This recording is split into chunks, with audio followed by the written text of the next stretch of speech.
Friends, ये story का 20वां भाग है। अगर आपने इससे पहले वाले भाग नहीं देखे हैं तो डिस्क्रिप्शन में लिंक है, आप वहां जाकर देख सकते हो। बहुत ही इंटरेस्टिंग स्टोरी है फ्रेंड्स, एक बार ज़रूर देखना। अगर आपने अभी तक चैनल को सब्सक्राइब नहीं किया है तो सब्सक्राइब भी कर लेना। इधर इश्क रूम के अंदर आई और अंदर आते ही वो सीधा वॉशरूम में चली गई। वॉशरूम में आकर उसने शावर ऑन किया और शावर के नीचे खड़ी हो गई। उसकी आंखों के सामने अभी कुछ देर पहले उसके साथ जो हुआ वो चल रहा था। भले ही उसने कुछ जाहिर नहीं किया था, लेकिन उस एक पल ने उसकी एक बार नहीं 1000 बार जान निकाल ली थी। वो अच्छे से जानती थी उसे अरमान से दूर जाना है, लेकिन इतनी जल्दी और इस तरह से ये सोचकर वो कांप रही थी। लेकिन फिर भी उसने किस्मत पर सब कुछ छोड़ दिया था। किस्मत अरमान को वहाँ लेकर आई, लेकिन फिर अरमान ने कार में उससे जो कुछ भी कहा, उसके बाद अब उसे ऐसा लग रहा था जैसे काश अरमान वहाँ आता ही नहीं। उसकी आंखों के सामने अरमान का चेहरा था जो उससे बोल रहा था, तुम्हारी जान क्या बचा ली। तुम्हें तो लगने लगा कि तुम्हारी जान की मेरी नज़रों में कोई कीमत है। बिल्कुल भी नहीं। इस वक्त शावर का पानी इश्क के चेहरे पर गिर रहा था, लेकिन साथ ही साथ उसकी आंखों से आंसू भी गिर रहे थे। उसने रोते हुए कहा, नहीं सुनना मुझे आपके मुंह से अपने लिए इजहार, क्योंकि वो ख्वाहिश नहीं रही। लेकिन इसका मतलब ये तो नहीं कुछ भी बोलकर आप मेरा दिल दुखाओगे। अगर मुझे कुछ पलों का सुकून नहीं दे सकते तो मुझे ये तकलीफ मत दीजिए। आपने बोल दिया कि आपको मेरे जीने मरने से फ़र्क नहीं पड़ता, लेकिन अगर नहीं फ़र्क पड़ता अपने दुश्मनों को दिखाने के लिए ही सही, कोई अपनी जान दांव पर तो नहीं लगाता। एक पल की खुशी मिली थी मुझे, चाहे बहुत देर से मिली हो, लेकिन इस दुनिया में कोई एक इंसान तो आया जिसने मेरे बारे में सोचा। नहीं तो यहाँ कभी किसने मेरे बारे में सोचा था। ये बोलते हुए उसकी आंखों के सामने एक औरत दिखाई दे रही थी जो पूरी तरह से आग में जल रही थी। अचानक इश्क की आंखों के सामने धुंधलापन छाने लगा। उसकी सांसें तेजी से गहरी हो गई और उसके सिर में दर्द होने लगा। उसने अपने सिर को कसकर पकड़ लिया और पूरी तरह से कांपने लगी। उसकी आंखों से आंसुओं की कुछ बूंदें नीचे गिरी और वो भी उनके साथ नीचे गिरने लगी। लेकिन तभी अरमान ने उसे अपनी बाहों में संभाल लिया। इश्क की आंखें अब तक बंद हो चुकी थी। अरमान ने उसके चेहरे की तरफ देखा तो कुछ पल वो उसे देखता ही रह गया। शावर का पानी अभी भी इश्क के चेहरे पर गिर रहा था। उसके वो गुलाबी होठ जिन पर पानी की बूंदें ठहरी हुई थी, वो जैसे इस वक्त दुनिया की सबसे खूबसूरत लड़की लग रही थी। अरमान इश्क को ऊपर उठाने की बजाय खुद इस तरह से खड़ा हुआ जैसे इश्क उसकी बाहों में झूल रही हो। वो इश्क के ऊपर ही झुका हुआ था, क्योंकि उसकी नज़रें इश्क के होठों पर से हट नहीं रही थी। तभी एक आवाज़ उसके कानों में आई, आपने मेरी जान बचाने के लिए खुद की जान दांव पर लगा दी। अगर आपको मुझसे फ़र्क ही नहीं पड़ता तो क्यों किया मेरे लिए इतना सब कुछ। अभी आप इस इश्क को रुला रहे हो ना, एक दिन आप इसी इश्क के लिए रोओगे। अगर आपने अभी तक चैनल को सब्सक्राइब नहीं किया है तो सब्सक्राइब कर लीजिए। स्टोरी अच्छी लगी तो लाइक एंड शेयर ज़रूर करना। क्या इश्क की बात होगी सच? क्या अरमान रोएगा उसके लिए कभी? क्या इश्क अरमान को छोड़कर चली जाएगी? उसकी बात याद करते हुए अरमान ने कहा, अरमान रॉय कपूर को इस दुनिया में सिर्फ कुछ लोगों के जीने मरने से फ़र्क पड़ता है और तुम उनमें से एक हो। तुम्हें मैं कभी कुछ होने नहीं दूंगा, पर इसका मतलब ये नहीं कि मैं तुमसे कहूँगा कि मैं तुमसे प्यार करता हूँ। I never say this. तुम हो जो हो, लेकिन इजहार तो कभी नहीं होगा। और ना मैं तुम्हें अपने पास रखूँगा। तुम्हें क्या लगता है कि अरमान रॉय कपूर को पता नहीं है, ये प्यार मोहब्बत एक खेल है। ये एक ऐसा खेल है जिसमें इंसान कभी नहीं जीत सकता। खेलने वाला सिर्फ खेल ही नहीं हारता, खुद को भी हार जाता है। और अरमान रॉय कपूर को हारना पसंद ही नहीं। तुमसे इजहार तो मैं कभी नहीं करूँगा, but you matter to me, I do not know. ये जो है बस है। ये कहते हुए उसका चेहरा एकदम एक्सप्रेशनलेस था। वो इश्क के चेहरे पर झुका और उसके होठों को हल्का सा चूम लिया। फिर वो इश्क के चेहरे से दूर हुआ और उसने इश्क को अपनी गोद में उठा लिया और वॉशरूम से बाहर लेकर आया। फिलहाल इश्क एक टॉवेल में लिपटी हुई थी क्योंकि अरमान ने वॉशरूम में ही उसके गीले कपड़े उतार दिए थे। बाहर आकर उसने इश्क को सोफे पर लेटाया और क्लोजेट की तरफ बढ़ गया। क्लोजेट में से उसने इश्क के लिए एक नाइट सूट निकाला और वापस उसके पास आया। उसने वो नाइट सूट इश्क को पहनाया और फिर उसने उसे सोफे से उठाकर बेड पर लेटा दिया और पारस को डॉक्टर भेजने के लिए कहा। कुछ देर बाद एक डॉक्टर इश्क का चेकअप कर रहा था। इश्क को देखकर वो सब कुछ समझ रहा था। उनके चेहरे पर परेशानी और निराशा दोनों झलक रही थी। तभी अरमान का फ़ोन रिंग हुआ। फ़ोन की तरफ देखते हुए उसके चेहरे पर डेविल एक्सप्रेशन आ गए। उसने कॉल रिसीव किया तो सामने से कुछ कहा गया, जिसे सुनकर अरमान ने डेविल वॉइस में कहा, किल हिम। एक इंसान इस दुनिया से कम हो जाएगा तो फर्क नहीं पड़ेगा इस दुनिया को, और ना ही मुझे कोई फर्क पड़ेगा। ये बोलते हुए उसमें एक राक्षस नजर आ रहा था। डॉक्टर तो बस उसे देखता ही रह गया। वहीं अरमान ने जैसे ही उस डॉक्टर की नजरें खुद पर देखी तो उसकी आंखें गहरी हो गई। उसने साइड टेबल पर रखी अपनी गन उठाई और उस डॉक्टर की तरफ पॉइंट करते हुए बोला, जो करने आए हो वो करो और दफा हो जाओ यहाँ से। इधर उधर की बातें सुन तो ली है तुमने, लेकिन अगर किसी के सामने अपना मुंह खोला तो तुम्हारा मुंह खुला का खुला रह जाएगा। ये बोलते हुए उसके लहजे में वार्निंग साफ दिखाई दे रही थी। वहीं उस डॉक्टर का गला सूखने लगा। अभी वो इश्क के बारे में अरमान से बात करना चाहता था क्योंकि वो इश्क को अच्छी तरह से जानता था। वो अरमान को इश्क की बीमारी के बारे में बताने वाला था, लेकिन अरमान को ऐसे देखकर उसे इश्क के बारे में बताना तो दूर, वो खुद डर से कांपने लगा था। उस डॉक्टर ने जल्दी से इश्क को इंजेक्शन लगाया और वहाँ से चला गया। उसके जाने के बाद अरमान ने अपनी गन बेड पर फेंकी और बालकनी में चला गया। बालकनी में आकर उसने सिगरेट पीना शुरू किया। उसकी नज़रें इश्क पर टिकी हुई थी। तभी एक बार फिर से उसका फ़ोन रिंग हुआ। इस बार उसे पारस का कॉल आया था। अरमान ने कॉल रिसीव किया तो सामने से पारस ने कहा, बॉस, मुझे आपसे कुछ कहना है। ये सुनकर अरमान ने सर्द लहजे में कहा, कहीं पर कोई प्रॉब्लम है? पारस ने कहा, नो बॉस, बस थोड़ी पर्सनल है। आई मीन इश्क मैम से रिलेटेड बात है।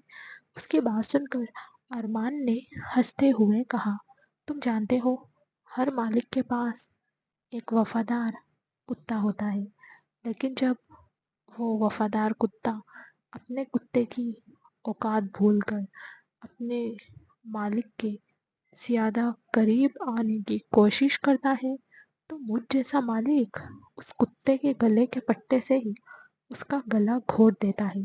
अगर मेरा काम संभालने में तुम्हें प्रॉब्लम हो रही है तो बताओ, तुम्हारे लिए कुत्ते की साइज की एक कब्र बनवा देता हूँ, और मेरी फिक्र तुम मत करना, मेरे पास कुत्ते और भी बहुत हैं। उसकी बात सुनकर सामने से पारस ने सॉरी बॉस कहा और कॉल डिस्कनेक्ट कर दिया। अगर आपने अभी तक चैनल को सब्सक्राइब नहीं किया है तो सब्सक्राइब कर लीजिए। स्टोरी अच्छी लगे तो लाइक और शेयर ज़रूर करना। क्या पारस बता पाएगा अरमान को इश्क की बीमारी के बारे में? क्या करेगा अब अरमान? वहीं अरमान ने गहरी नज़र से इश्क की तरफ देखा और बोला, कहा था ना मैंने तुमसे, दूर चली जाओ मुझसे, लेकिन तुम्हें तो मेरा साथ रहना था, मुझे चैलेंज करना था। अब तुमसे वो चैलेंज जीतने के लिए I have to face every bloody sheet. सिर्फ 1 महीना, और इस 1 महीने के बाद मैं डिसाइड करूँगा कि तुम कहाँ जाओगी। ये बोलते हुए उसके चेहरे पर गुस्सा और फ्रस्ट्रेशन दोनों थी। तभी एक पल के लिए जैसे उसकी हार्ट बीट रुक गई, क्योंकि इश्क बेहोशी की हालत में ही बेड पर लेटी हुई कांप रही थी और वो बड़बड़ाते हुए कुछ कह रही थी। प्लीज़ मुझे छोड़कर मत जाओ, मैं आपके बिना नहीं रह सकती, प्लीज़ मत जाओ। उसे ऐसे देखकर अरमान ने जल्दी से सिगरेट अपने हाथ में मस ली और इश्क के पास आया। उसने इश्क का सिर अपनी गोद में रखा और उसकी पीठ पर अपना हाथ रखकर उसे अपने करीब कर लिया। वो इश्क के चेहरे को थपथपाते हुए उसे होश में लाने की कोशिश करने लगा, लेकिन इश्क अभी भी बड़बड़ाए जा रही थी। मैं आपसे बहुत प्यार करती हूँ, प्लीज़ मुझे छोड़कर मत जाइए। उसकी बात सुनकर अरमान का हाथ रुक गया। वो ध्यान से इश्क की बातें सुनने लगा तो इश्क ने एक बार फिर से कहा, मैं आपके बिना नहीं जी पाऊंगी, बहुत प्यार करती हूँ मैं आपसे। उसकी बात सुनकर अरमान ने इश्क का जो हाथ अपने हाथ में थाम लिया था, लेकिन अब उसका हाथ ढीला पड़ चुका था। उसने इश्क के चेहरे की तरफ देखते हुए कहा, तुम तुम किसी और से प्यार करती हो? ये बोलते हुए उसके चेहरे का रंग उड़ा हुआ था। उसे यकीन नहीं हो रहा था। उसने अभी अभी जो सुना वो इश्क ने कहा है। उसकी सांसें अब मुश्किल होने लगी थी और आंखों में एक अलग ही लाली छाने लगी। अचानक से ही इश्क एक झटके में उठकर बैठ गई। उसने जोर से चिल्लाते हुए कहा, आग! ये बोलते हुए उसका हाथ सामने की तरफ था। उसकी गहरी गहरी सांसें पूरे रूम में गूंजने लगी और वो बुरी तरह से कांप रही थी। अरमान तो उसे बस देखता ही रह गया। तभी इश्क ने अपना चेहरा घुमाकर अरमान की तरफ देखा, जो उसे ही देख रहा था। वो अभी भी इस बात से शौक था कि इश्क सच में किसी और से प्यार करती है। क्या उसकी जिंदगी में शादी से पहले कोई और था? जहाँ तक उसे पारस ने बताया था, अन्य के साथ इश्क की अरेंज मैरिज हो रही थी। इश्क अन्य से प्यार नहीं करती थी। बस मिताली ने अन्य के लिए इश्क का हाथ आश्रम वालों से मांगा था, क्योंकि अन्य इश्क को पसंद करता था। हालांकि ऐसा घर वालों को लगता था, लेकिन ऐसा बिल्कुल भी था नहीं। अरमान जानता था कि अन्य इश्क से प्यार नहीं करता, वो तो बस उसे हासिल करना चाहता है, क्योंकि इश्क सच में बहुत खूबसूरत थी। ऐसे में किसी के भी दिल में उसे हासिल करने की हसरत आ सकती है। वही इश्क अरमान को ऐसे देख रही थी जैसे वो बहुत ज़्यादा शॉकिंग सिचुएशन में हो। तभी अरमान ने उसे देखते हुए कहा, तुम ठीक तो हो ना? ये सुनकर इश्क को वो सब याद आने लगा जो अरमान ने उससे गाड़ी में कहा था। उसने एक फेक स्माइल के साथ कहा, क्या आपको कोई फर्क पड़ता है? अरमान ने एक्सप्रेशन लेस होकर कहा, ये भी तुमने सही कहा। वेल, तुम ठीक हो या नहीं ये तुम जानो। इतना बोलकर वो बेड से उठने लगा, लेकिन तभी इश्क ने उसका हाथ पकड़कर उसे रोक लिया और झट से उसके सीने से लग गई। अरमान के हाथ हवा में ही रह गए। उसे समझ नहीं आया कि आखिर अभी हुआ क्या है। तभी इश्क ने कहा, प्लीज़ मत जाइए, मुझे आपकी ज़रूरत है। ये बोलते हुए उसकी आंखों से आंसू बहने लगे। वहीं अरमान का दिमाग एक बार फिर से उल्टा चलने लगा। तभी इश्क ने रोते हुए कहा, आपको पता है, मैं आपको बताती नहीं हूँ, लेकिन मुझे आपकी बातों से हर्ट होता है। आप जब बोलते हो कि आप मुझसे प्यार नहीं करते, आपको मेरी फिक्र नहीं है, तब मुझे बहुत तकलीफ होती है। लेकिन मैं कहीं ना कहीं अपने दिल को ये बात समझाती हूँ कि आप भले ही कहते नहीं हो, लेकिन आपको मुझसे बेइंतहा प्यार है। उसकी बात सुनकर अरमान ने एक्सप्रेशन लेस होकर कहा, मैं तुमसे प्यार करता हूँ, ये बात अपने दिमाग से निकाल दो।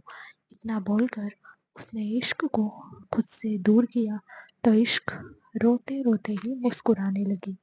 उसने अरमान की तरफ देखते हुए कहा, मेरी आंखों में देखकर ये बात कही है। ये सुनकर अरमान के चेहरे का रंग फीका पड़ गया। अगर आपने अभी तक चैनल को सब्सक्राइब नहीं किया है तो सब्सक्राइब कर लीजिए। स्टोरी अच्छी लगे तो लाइक और शेयर जरूर करना। क्या अरमान इश्क को समझ पाएगा? क्या कभी होगी उसे अपनी गलती का एहसास? अब इश्क की मुस्कुराहट और भी ज्यादा लंबी हो गई। उसने दोबारा कहा, एक बार कहिए ना, मेरी आंखों में देखकर, कि मेरे जीने मरने से आपको फर्क नहीं पड़ता, आप मुझसे बिल्कुल भी प्यार नहीं करते। ये बात सुनकर अरमान का चेहरा बिल्कुल कठोर हो गया। उसने अपनी नज़र इश्क की तरफ की और बेहद लाल आंखों से उसकी आंखों में देखते हुए बोला, मैं किसी से प्यार नहीं करता। I don't care for everyone. उसकी बात सुनकर इश्क ने मुस्कुराते हुए कहा, पहले तो कभी कभी मुझे लगता था कि मुझे कोई गलत फहमी नहीं हो रही, लेकिन अब तो मुझे पूरा यकीन हो गया है। पहले ये बताइए, आप इतने पत्थर दिल क्यों हो? आप एक नॉर्मल जिंदगी क्यों नहीं जी सकते? आप कभी हंसते भी नहीं हो, आप हमेशा ऐसे ही एक्सप्रेशन लेस होकर घूमते हो। लेकिन मैं जानती हूँ, आप अंदर से एकदम मासूम बच्चे की तरह हो। आपके अंदर एक बच्चे का दिल है जो बहुत ही ज़्यादा शरारती और चंचल है। वो अभी बोल ही रही थी कि अरमान ने उसके सिर के पीछे अपना हाथ रखा और उसके बालों को पकड़कर दांत पीसते हुए बोला, मेरे सामने बकवास आज तो कर ली तुमने, आइंदा कभी मत कर देना।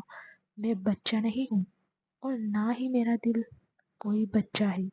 अरमान रॉय कपूर का बचपन बहुत पहले ही मर चुका है और उसे मानने वाले, ये बोलते हुए उसका चेहरा हद से ज्यादा कांप रहा था। इतना बोलकर वो चुप हो गया। वहीं इश्क तो एकदम हैरान हो गई थी। इतनी छोटी बात पर अरमान इस तरह से रिएक्ट कर रहा है। अरमान ने आज तक उसके बालों को कई बार अपने मुट्ठी में कसा था, लेकिन कभी भी इतना ज़्यादा जोर से उसके बाल नहीं खींचे थे और ना ही कभी उसके चेहरे पर इस तरह का गुस्सा आया था जैसा कि आज आ रहा था।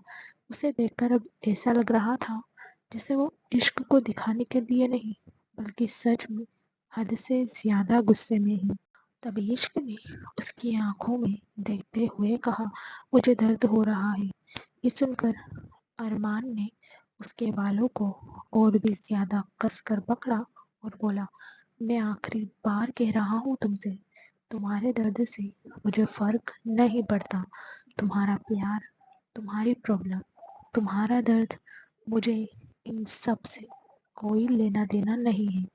तुम फर्क पड़ने की बात कर रही हो तो इस दुनिया में मुझे किसी से भी फर्क नहीं पड़ता। मैं किसी से प्यार नहीं करता। इश्क ने धीरे से कहा, सांझ मोम से भी नहीं। ये सुनकर अरमान का चेहरा और भी ज्यादा लाल हो गया। उसने अपने हाथ को एक बार और जोर से खींचा तो इश्क की इस बार दर्द से आह निकल गई। तभी अरमान ने दांत पीसते हुए कहा, वो सिर्फ मेरी कमजोरी है, एक ऐसी कमजोरी जिसे मैं कभी खुद से दूर नहीं कर सकता। इसलिए तुमसे कह रहा हूँ, मुझे कोई कमजोरी नहीं चाहिए। इतना बोलकर उसने एक झटके में इश्क को छोड़ा और बेड से नीचे उतर गया। वहीं उसकी आखिरी वाली बात सुनकर इश्क तो उसे देखती ही रह गई। वहीं अरमान रूम से बाहर निकल गया।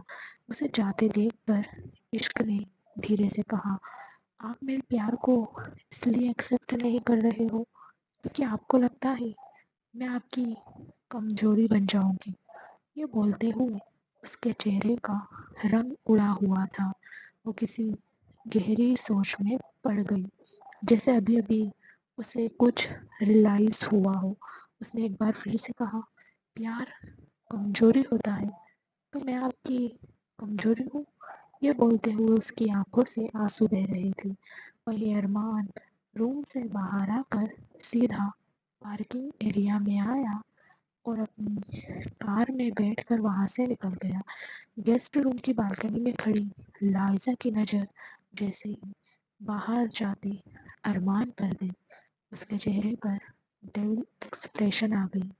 अभी अरमान ने कुछ देर पहले उसके साथ जो कुछ भी किया था, उसके बाद उसका दिमाग खराब हो चुका था। वो किसी न किसी तरह इश्क से बदला लेना चाहती थी।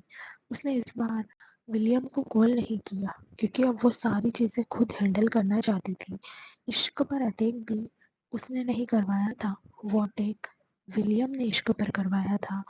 अगर आपने अभी तक चैनल को सब्सक्राइब नहीं किया है तो सब्सक्राइब कर लीजिए। स्टोरी अच्छी लगे तो लाइक और शेयर जरूर करना। अब लाइजा क्या करेगी इश्क के साथ? क्या इश्क समझ पाएगी लाइजा की चाल को? लेकिन अब उसने सोच लिया था कि उसे जो करना है वो खुद करेगी। वो जल्दी से अपने रूम से बाहर आई और इश्क के रूम की तरफ बढ़ गई। इश्क अभी भी अपने बेड पर सुन्न होकर बैठी थी। तभी रूम का डोर ओपन हुआ।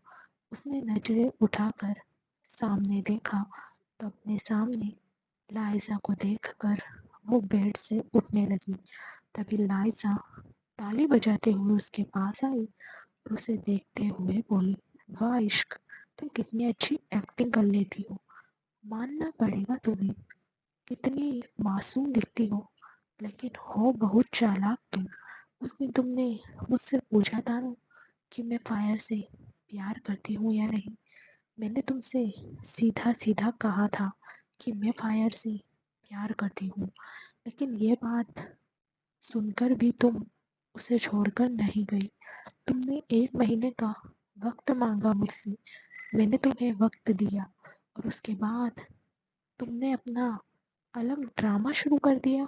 कभी मेरे ऊपर चाय गिराती हो तो कभी मुझे एटीट्यूड दिखाती हो तो कभी फायर को लेकर यहाँ से दूर चली जाती हो ताकि तुम ज़्यादा से ज़्यादा वक्त उसके साथ बिता सको और उसे अपने जाल में फंसा सको। मानना पड़ेगा इश्क, यू आर ब्रिलियंट एक्ट्रेस। तुम फिल्म इंडस्ट्री में ज्वाइन क्यों नहीं हो जाती? फिगर भी बहुत अच्छा है तुम्हारा, वैसे भी बहुत कमाओगी तुम, you know what I mean. उसकी आखिरी की बात सुनकर इश्क की गुस्से से मुट्ठियाँ कस गई।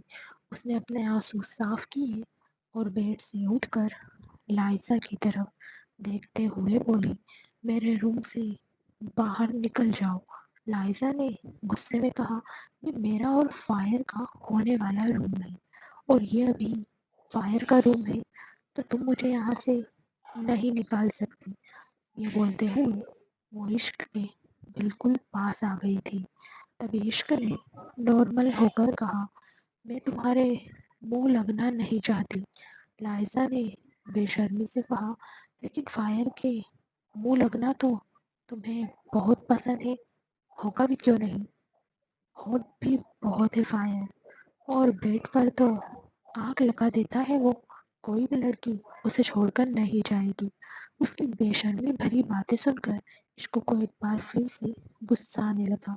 उसने दोबारा कहा, चुपचाप इस रूम से बाहर निकल जाओ वरना मैं धक्के मार कर तुम्हें बाहर निकालूंगी।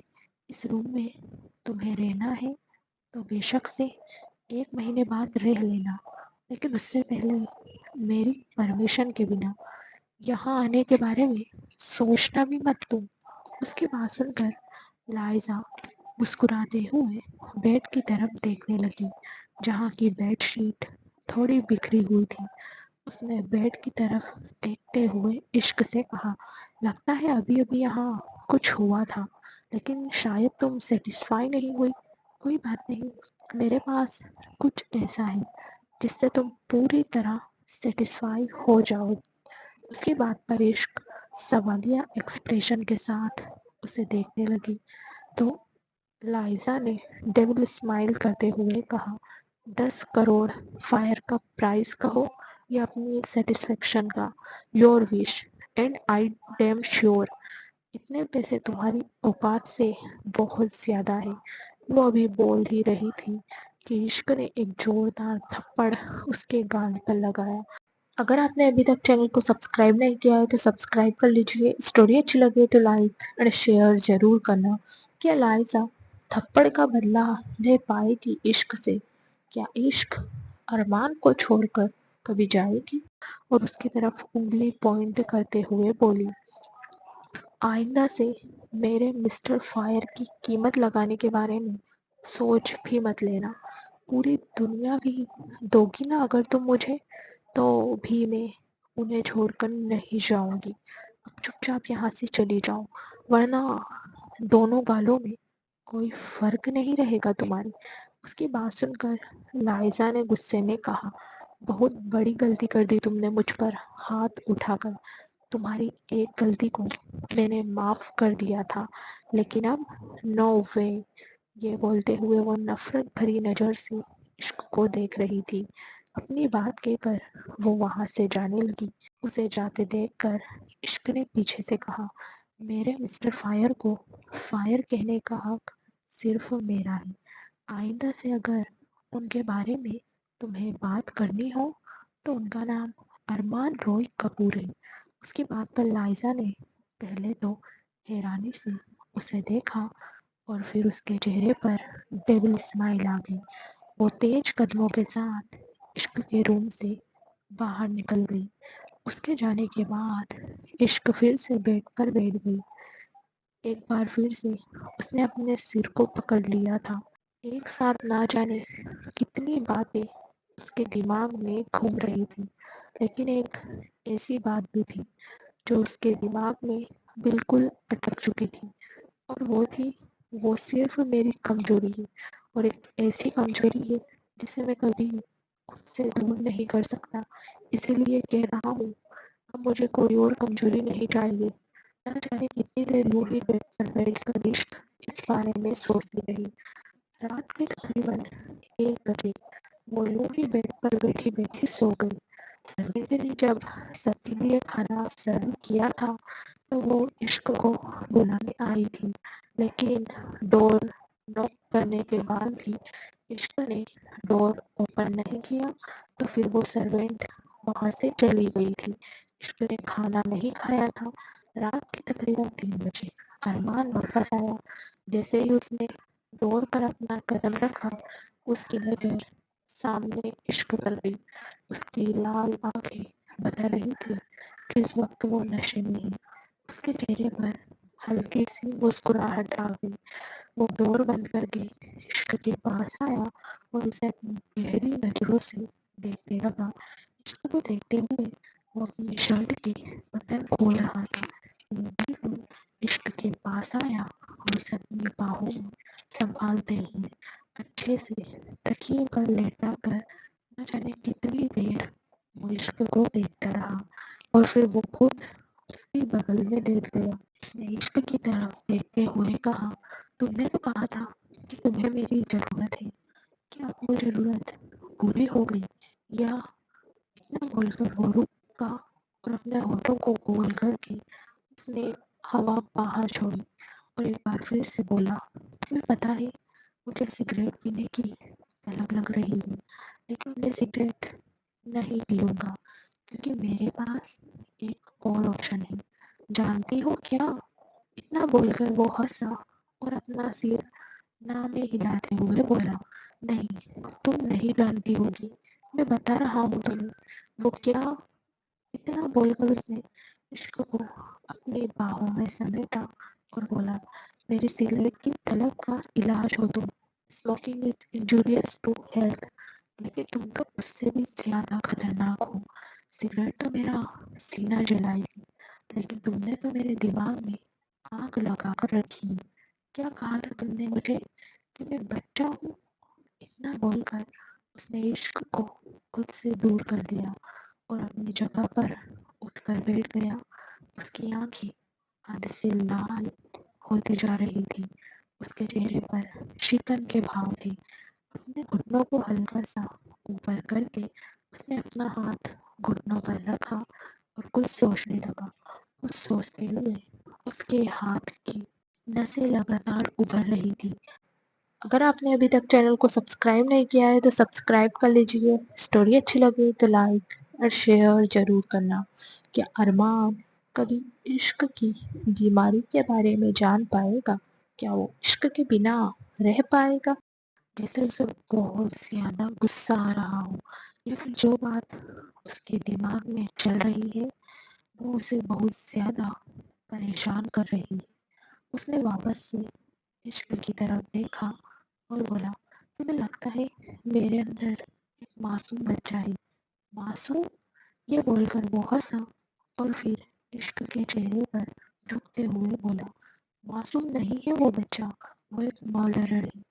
मर्डरर समझती हो ना तुम? जिसने खून किया हो। तुम उस बच्चे को तुम मासूम कह रही हो, जिसने 14 साल की उम्र में एक बच्चे को मार दिया था। बच्चा नहीं है मेरे अंदर, मर्डरर है।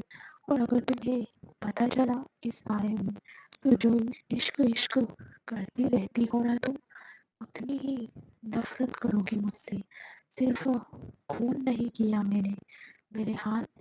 इतना बोलकर उसने अपने हाथों को आगे किया और गुस्से से कांपते हुए उन्हें देखने लगा।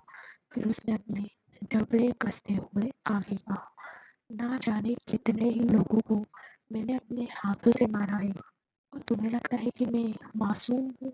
Are you crazy? तुम्हें पता है मैंने उस बच्चे को क्यों मारा? नहीं, तुम्हें पता नहीं होगा और किसी को जानना भी नहीं है। जिसे भी पता चलता है कि मैंने किसी को मारा है, उसे ये नहीं जानना कि मैंने उसे क्यों मारा। बस उन्हें मुझसे नफरत करनी है। सबके लिए इतना ही जानना काफ़ी है कि अरे मेरे हाथों से खून हुआ है, और खून ही नहीं, और भी बहुत कुछ करता हूँ मैं। ऐसे काम जो सिर्फ और सिर्फ इंसान को बर्बाद करते हैं। और तुम कहती हो कि मैं मासूम बच्चा हूँ। मेरे अंदर कोई बच्चा नहीं, सिर्फ और सिर्फ एक शैतान है, जिसे ना किसी से प्यार करना है और ना उससे किसी को प्यार हो सकता है। तुम भी मेरी लाइफ से चली जाओ, वरना। इतना बोलकर वो फिर से एक बार हंसा और पीछे की तरफ होकर बेड से टिककर बैठ गया। उसने हल्का सा मुस्कुराते हुए कहा, वरना मैं कुछ नहीं कर सकता, क्योंकि तुम जिद्दी बहुत हो। तुम्हारी जिद के आगे तो मैं भी हार मान जाता हूँ।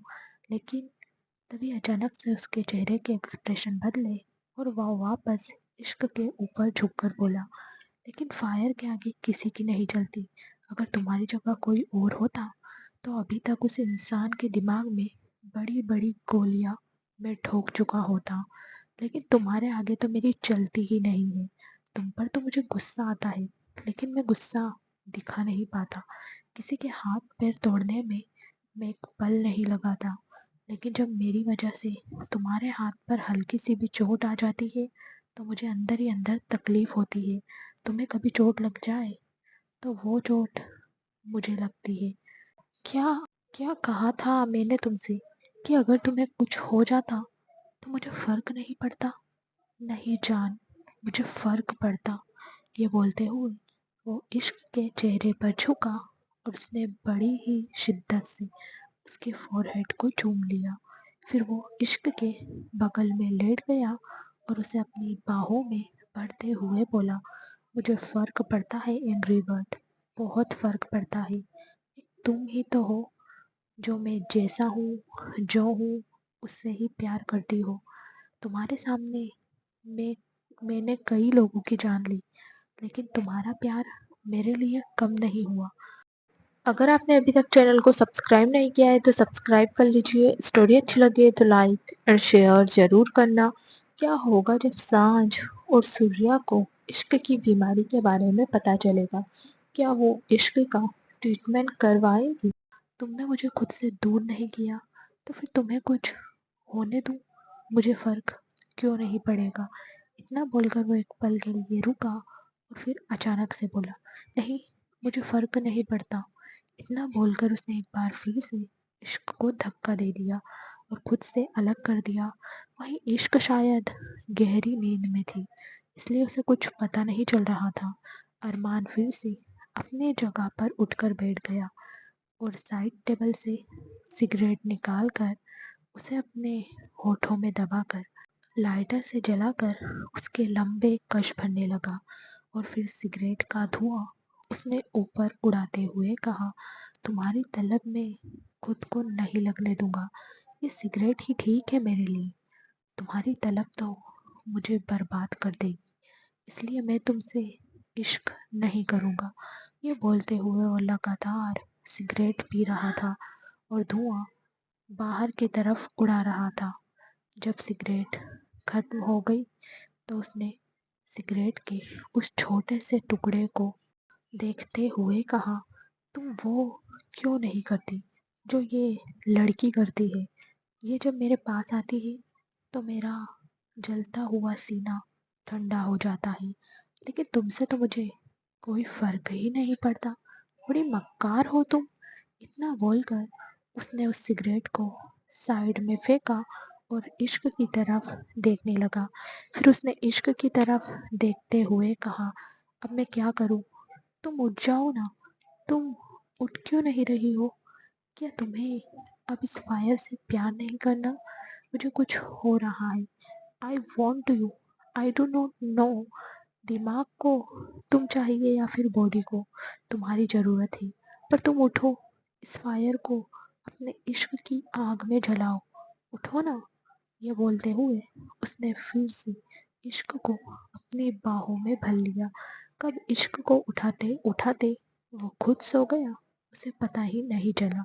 उसने इतनी ज़्यादा ड्रिंक कर ली थी, इसलिए शायद वो अपने होश खो रहा था।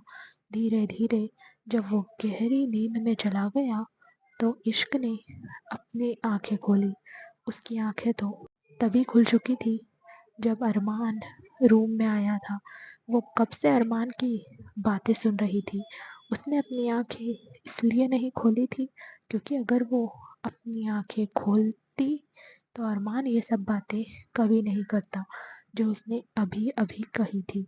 उन दोनों के बीच शायद कुछ और हो जाता, लेकिन उनकी बातें अधूरी रह जाती। उसने खुद को अरमान से अलग किया और उसे सही से बेड पर लेटा कर उसके चेहरे पर झुकी।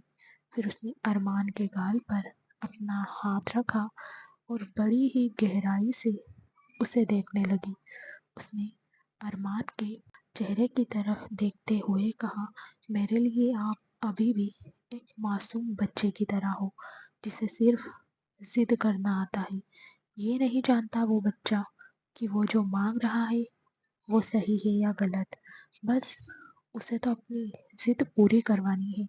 मुझे नहीं पता आपने बचपन में क्या किया और क्यों किया, लेकिन हर बात का एक कारण होता है।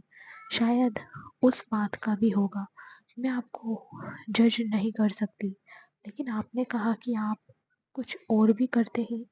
आपने मेरे सामने उन लोगों को मारा, लेकिन मुझे कुछ समझ नहीं आया आखिर आपने ऐसा क्यों किया। हर इंसान को एक अच्छी ज़िंदगी जीने का हक होता है, तो आप अपनी ज़िंदगी अपने हाथ से क्यों खराब कर रहे हो?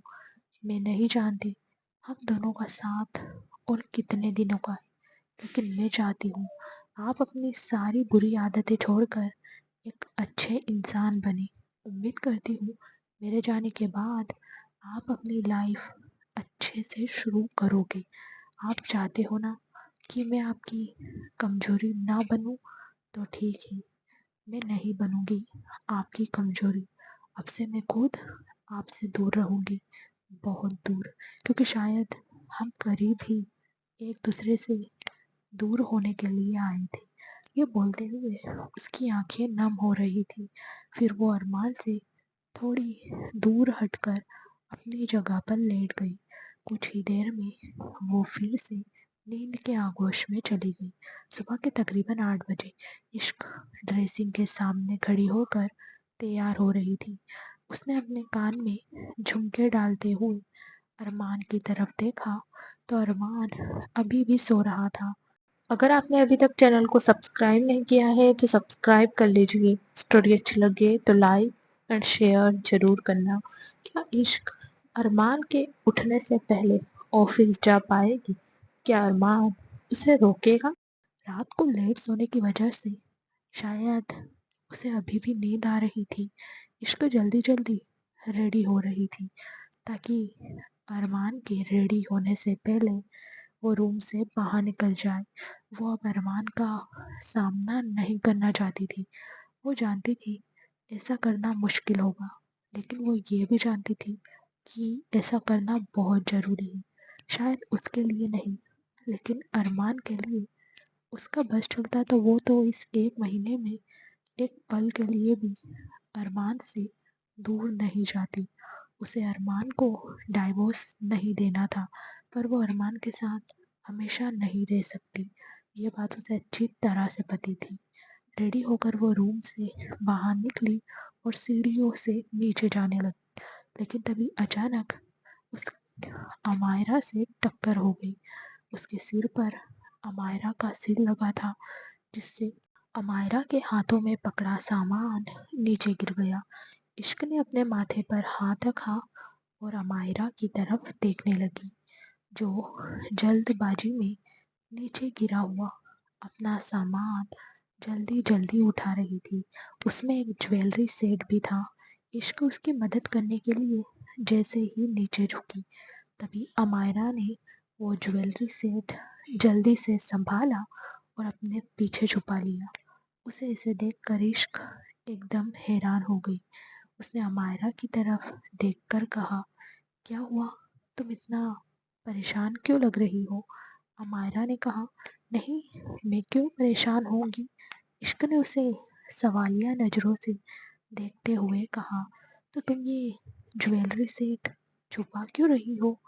ये सुनकर अमायरा ने उस ज्वेलरी सेट को आगे किया और इश्क को दिखाते हुए बोली, नहीं, मैं इसे छुपा नहीं रही, वो बस मैं। तभी इश्क के रूम का डोर ओपन हुआ और अरमान डोर पर आकर खड़ा हुआ। अरमान को देखकर अमायरा जल्दी से वहां से भाग गई। इश्क तो उसे जाते हुए देख रही थी। फिर वो वहां से नीचे जाने लगी। तभी अरमान ने उसे रोकते हुए कहा, रूम में वापस आओ। इश्क ने कहा, मुझे अभी ऑफिस जाना है। ये सुनकर अरमान ने सर्द लहजे में कहा, कहीं ऐसा ना हो तुम्हारे ऑफिस पहुंचने से पहले तुम्हारा रेजिग्नेशन लेटर तुम्हारे पास पहुंच जाए, इसलिए चुपचाप रूम में वापस आओ, वरना। उसकी बात सुनकर इश्क ने घूमकर उसकी तरफ देखा और बोली, मुझे सच में आज ऑफिस में बहुत इम्पोर्टेंट काम है। मुझे अभी अभी वो बोल ही रही थी कि अरमान उसके पास आया और उसकी कलाई पकड़कर उसे खींचते हुए रूम में लेकर गया। रूम में आकर उसने इश्क की कलाई को एक झटके में छोड़ा तो इश्क लड़खड़ाकर बेड पर जाकर गिरी। अरमान अगले ही पल उस पर झुका तो इश्क पूरी तरह से बेड पर लेट गई। तभी अरमान ने उसके दोनों तरफ अपने हाथ रखे और उसकी आंखों में देखते हुए बोला, सुबह के 8 बजे तुम्हें ऑफिस जाना है, जबकि ऑफिस का टाइम 9:30 बजे का है। तुम मुझे पागल बनाने की कोशिश कर रही हो। चाहती क्या हो तुम? क्या चल रहा है तुम्हारे दिमाग में? उसकी बात सुनकर इश्क ने कहा, आप मेरे ऊपर से हटिए, मुझे नीचे जाना है और ब्रेकफास्ट तैयार करना है। ये सुनकर अरमान ने गुस्से में कहा, इस घर की सर्वेंट नहीं हो तुम? मुझे मेरी बात का जवाब दो, या फिर तुम मुझसे कुछ छुपाने की कोशिश कर रही हो? क्या छुपा रही हो मुझसे? क्या किसी और के पास जा रही हो, किसी से मिलने जा रही हो। वैसे भी कल तुम किसी के मर जाने की बात कर रही थी। बताओ मुझे, किसके बारे में बात कर रही थी? कौन था वो जो तुम्हारे ख्वाबों में भी तुम्हें परेशान कर रहा था और तुम उसके लिए गिड़गिड़ा रही थी? उसकी बात सुनकर इश्क एकदम हैरान रह गई।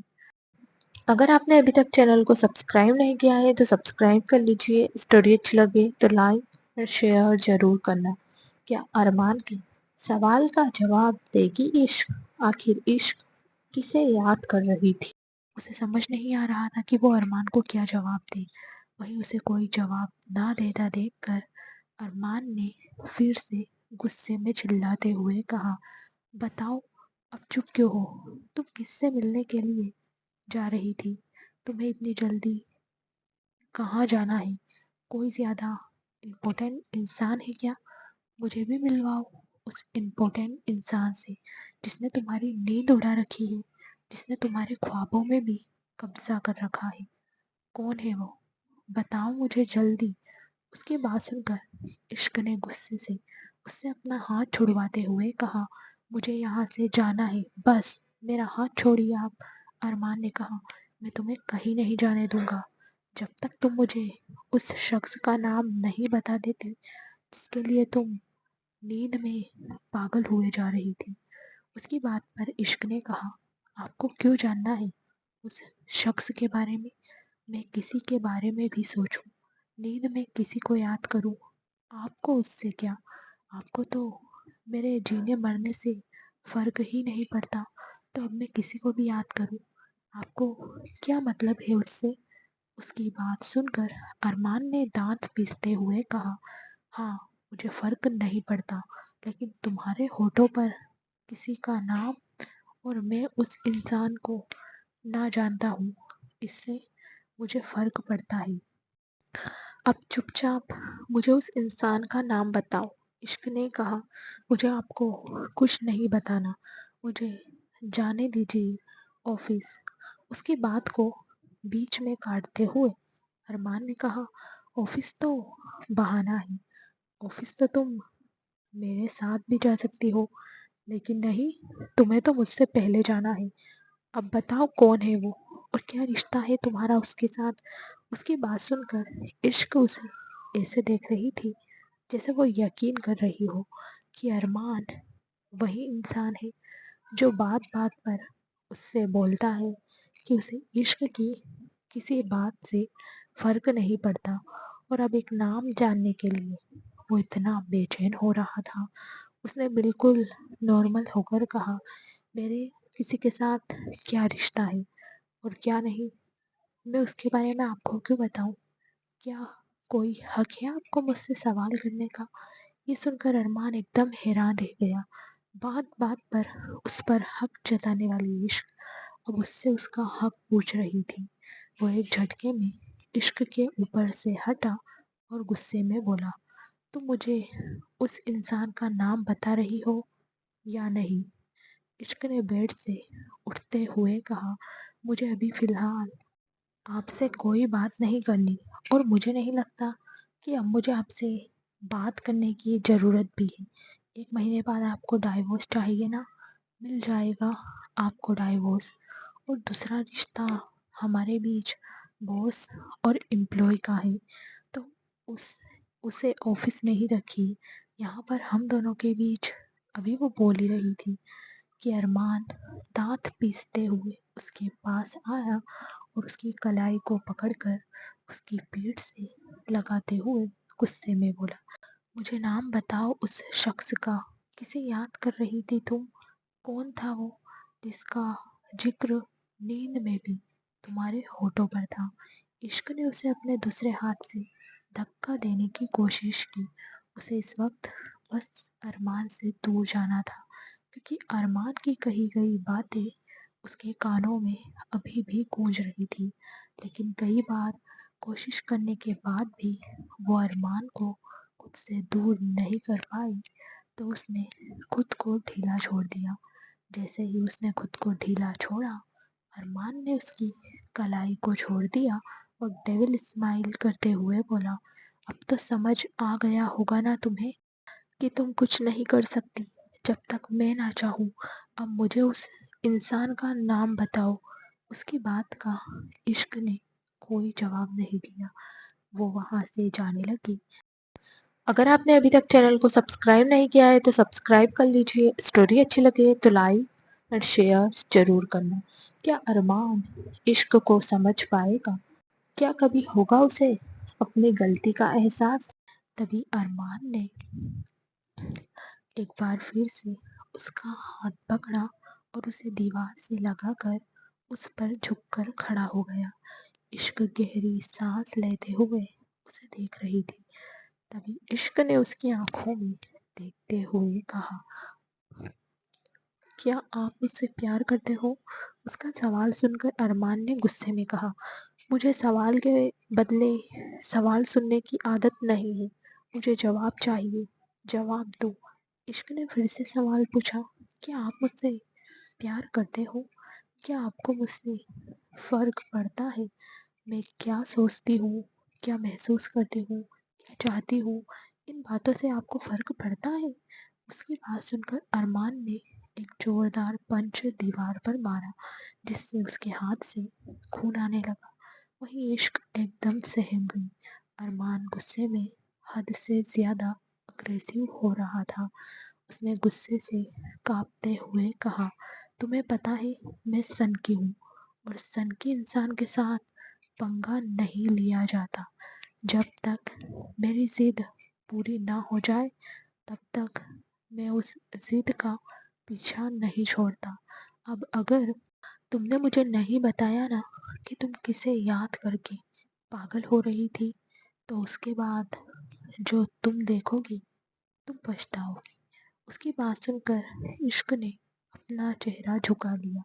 अरमान को दर्द में देखना भी उसे बर्दाश्त नहीं था और अब वो खुद ही उसे दर्द दे रही थी। लेकिन वो नहीं बता सकती थी अरमान को कि वो किसे याद कर रही थी।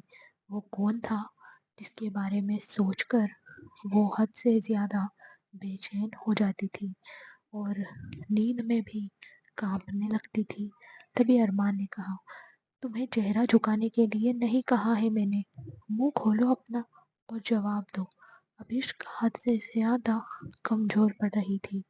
उसे इस वक्त जो महसूस हो रहा था वो किसी के लिए भी एक टॉर्चर से कम नहीं था। एक तरफ वो अरमान को खुद से दूर रखने की कोशिश कर रही थी, तो दूसरी तरफ उसकी जिद। उसने अरमान की तरफ देखकर एक्सप्रेशन लेस होकर कहा, मैं नहीं बताऊंगी आपको। आपको जो करना है कर लीजिए, लेकिन आपको आपके सवाल का जवाब नहीं मिलेगा। उसकी बात सुनकर अरमान उसे देखता रह गया। आज पहली बार था जब इश्क उसकी बात नहीं मान रही थी। हालांकि बातें पहले भी बहुत सारी ऐसी हुई थी जिन पर इश्क उसके साथ एग्री नहीं होती थी, लेकिन वो बातें बहुत अलग थी। उसकी जिद देखकर अब अरमान को हद से ज्यादा गुस्सा आने लगा। वो उसके ऊपर से हटा और बोला, ठीक है, मत बताओ। मैं भी अरमान रॉय कपूर हूँ। कोई शख्स मेरे सामने रहे और उसके बारे में मैं ना जान सकूं, ऐसा तो हो ही नहीं सकता। अब मैं खुद पता लगाऊंगा कि वो कौन है जिसके बारे में सोचकर तुम मुझे भी भूल गई थी। उसने तुम्हें इस कदर बेचैन किया कि तुम मेरे पास होकर भी उस शख्स के लिए तड़प रही थी। उसकी बात सुनकर इश्क हैरान हो गई। अब उसे समझ आया कि क्यों अरमान इतना ज्यादा अग्रेसिव हो रहा है, क्योंकि उसे लग रहा था कि उसके होते हुए वो किसी लड़के के बारे में सोच रही थी, जबकि ऐसा बिल्कुल भी नहीं था। अरमान के अलावा ना कभी उसने किसी से प्यार किया था और ना ही वो कर सकती थी। वो अब अरमान की गलत फहमी दूर करना चाहती थी, इसलिए वो अरमान के करीब हुई और बोली। कल रात वो अभी बोल ही रही थी कि अरमान ने उसे कंधों से पकड़ा और उसे दीवार से लगा दिया। इश्क अपनी बड़ी बड़ी आंखों से उसे देखने लगी। अब अरमान का चेहरा बिल्कुल उसके चेहरे के करीब था। उन दोनों की गर्म सांसें एक दूसरे के चेहरे को छू रही थी। तभी इश्क ने उसकी आंखों में देखते हुए कहा, कल रात जिस शख्स के बारे में मैं वो अपनी बात पूरी करती, उससे पहले ही अरमान ने उसके होठों पर अपने होठ रख दिए और उसे पैशनेटली किस करने लगा। अब इश्क एकदम हैरान रह गई थी। वो अपनी खुली आंखों से अरमान को देख रही थी, जो अपनी लाल आंखों से उसे ही देख रहा था। भले ही वो इश्क को किस कर रहा था, लेकिन उसकी आंखों में डेविल एक्सप्रेशन थे, जो साफ बता रहे थे कि वो ये किस प्यार से तो बिल्कुल भी नहीं कर रहा, क्योंकि उसकी बेरहमी इश्क को अपने होठों पर महसूस हो रही थी। अरमान उसे बहुत ज़्यादा वाइल्ड होकर किस कर रहा था। उसने अपनी पलकें झुका ली तो अरमान वाइल्ड से सॉफ्ट हो गया। अब वो इश्क को पैशनेटली किस तो कर रहा था, लेकिन उसे तकलीफ नहीं दे रहा था। वही इश्क भी ना जाने क्यों उसके एहसास में खोने लगी थी। उसे अरमान को खुद से दूर करना था, लेकिन वो भी अरमान के होठों को महसूस करने लगी। अगर आपने अभी तक चैनल को सब्सक्राइब नहीं किया है तो सब्सक्राइब कर लीजिए। स्टोरी अच्छी लगे तो लाइक और शेयर ज़रूर करना। क्या होगा जब सूर्या और सांझ को इश्क की बीमारी के बारे में पता चलेगा? क्या वो इश्क को बचा पाएंगे? उसके हाथ खुद ब खुद अरमान के बालों में आ चुके थे। वो और ज़्यादा उसकी इसमें इन्वॉल्व होती। उससे पहले ही अरमान उससे दूर हो गया और उसे देखते हुए बोला, मेरे एक्शन मेरी ज़रूरत के हिसाब से होते हैं, दूसरों की ख्वाहिशों के हिसाब से नहीं होते। तुम मुझे चाहो और मैं तुम्हें मिल जाऊं, ऐसा तो कभी नहीं होगा एंग्री बर्ड। ये किस सिर्फ तुम्हारा मुंह बंद करवाने के लिए की थी मैंने, क्योंकि अब मैं तुमसे जानना ही नहीं चाहता कि वो कौन था जो तुम्हें मुझसे भी ज़्यादा बेचैन करने की हिम्मत रखता है। Now just get lost. ये बोलते हुए उसका चेहरा एकदम एक्सप्रेशन लेस था। वही इश्क तो उसे कुछ कह ही नहीं पाई। उसने बेड पर रखा अपना फ़ोन और पर्स उठाया और चुपचाप रूम से बाहर निकल गई। रूम से बाहर जाते ही उसे रूम के अंदर से एक जोर की आवाज़ आई, जिसे सुनकर एक पल के लिए उसकी धड़कनें रुक गई। उसे समझ आ गया था, एक बार फिर से अरमान ने खुद को हार्म किया है। वहीं दूसरी तरफ अरमान रूम में खड़ा अपने हाथ की तरफ देख रहा था, जो पूरी तरह से लहूलुहान हो चुका था, क्योंकि उसने अपना हाथ सामने मिरर पर दे मारा था। उसका पूरा हाथ कांच से जख्मी हो गया था और खून की बूंदें नीचे जमीन पर गिर रही थी। उसने गुस्से में कांपते हुए कहा, दुआ करना एंग्री बर्ड कि वो शख्स जिंदा ना हो, क्योंकि अगर वो जिंदा हुआ तो उसे मैं अपने हाथों से मार दूंगा। ये बोलते हुए वो किसी डेविल की तरह लग रहा था। वहीं दूसरी तरफ इश्क सीढ़ियों से हॉल की तरफ आई और मेंशन से बाहर जाने लगी। तभी उसे सांझ ने पीछे से रोका। उनकी आवाज़ सुनकर इश्क ने पलटकर उनकी तरफ देखा तो सांझ उसके पास आई और बोली, तुम इतनी जल्दी कहाँ जा रही हो इश्क? अभी तो तुम्हारे ऑफिस का टाइम भी नहीं हुआ। कोई और काम ही क्या तुम्हें बाहर? इश्क ने मुस्कुराते हुए कहा, नहीं मोम, वो बस मैंने सोचा रास्ते में आश्रम के बच्चों से मिलती जाऊं। सांझ ने मुस्कुराते हुए कहा, ठीक है, चली जाना, लेकिन पहले तुम नाश्ता कर लो। कितने दिन हो गए तुम्हारे साथ बैठकर नाश्ता नहीं किया मैंने। यह बोलते हुए उन्होंने इश्क का हाथ पकड़ा और उसे डाइनिंग टेबल की तरफ लेकर जाने लगी। डाइनिंग टेबल के पास आकर उन्होंने इश्क को चेयर पर बैठने का इशारा किया, तो इश्क ने अपना फ़ोन और पर्स टेबल पर रखे और चेयर पर बैठ गई। तो साज ने सर्वेंट को ब्रेकफास्ट सर्व करने के लिए कहा और वो भी अपनी चेयर पर बैठ गई। सर्वेंट ने उन दोनों की प्लेट में ब्रेकफास्ट सर्व किया। इश्क बार बार फीका सा मुस्कुरा रही थी, जिसे देखकर साज समझ रही थी कि वो नॉर्मल बिल्कुल भी नहीं है। हालांकि उन्हें भी फिक्र थी कि 1 महीने बाद ना जाने क्या होगा, लेकिन जिस तरह से अभी अरमान और इश्क एक साथ रह रहे थे, उसे देखकर उन्हें लग रहा था कि शायद उन दोनों का डाइवोर्स नहीं होगा। उन्होंने इश्क की तरफ देखकर कहा, अरमान रात को लेट आया था?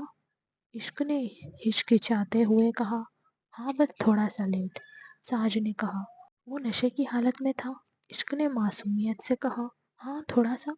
तो साज ने कहा, नशे की हालत में उसने तुम्हें हर्ट किया? इश्क ने कहा, बिल्कुल भी नहीं। इतना कहकर उसने खुद से कहा, जो इंसान खुद इतना ज्यादा हर्ट हो, वो दूसरों को क्या ही हर्ट करेगा। उसका खुद में ही बड़बड़ाते हुए देखकर साज ने पूछा, कुछ कहा तुमने इश्क? इश्क ने ना में अपना सिर हिलाया। उसने थोड़ा सा ब्रेकफास्ट किया और अपनी चेयर से उठकर साज की तरफ देखते हुए बोली, मुझे बस इतनी ही भूख थी, अब मैं ऑफिस जा रही हूँ। इतना बोलकर वो सांझ की कोई बात सुने बिना ही हाथ धोने के लिए वॉश बेसिन एरिया की तरफ बढ़ गई। वो हाथ धोकर वापस आई और डाइनिंग टेबल से अपना फ़ोन और पर्स उठाने लगी। तो सांझ ने कहा, दिवाली आने वाली है इश्क, और इस बार इस घर में तुम्हारी पहली दिवाली है, तो मैं चाहती हूँ ये दिवाली हम अच्छे से सेलिब्रेट करें। इश्क ने हाँ में अपना सिर हिलाया और वो वहां से चली गई। सांझ उसे जाते हुए देख रही थी। वहीं रेलिंग से लगकर खड़ा अरमान उन दोनों की बातें सुन रहा था। उसने रेलिंग पर अपने हाथ कसते हुए कहा, अब मेरे बारे में बात करना भी तुम्हें पसंद नहीं है एंग्री बर्ड, पर जो लोग मुझसे दूर भागते हैं उनके करीब रहना मुझे बहुत पसंद है। ये बोलते हुए उसके चेहरे पर अलग ही तरीके के एक्सप्रेशन थे। अब इन दोनों की लाइफ में आगे क्या होगा, जानने के लिए हमारे साथ बने रहना। आपने अभी तक चैनल को सब्सक्राइब नहीं किया है तो सब्सक्राइब भी कर लेना। Thank you so much friends.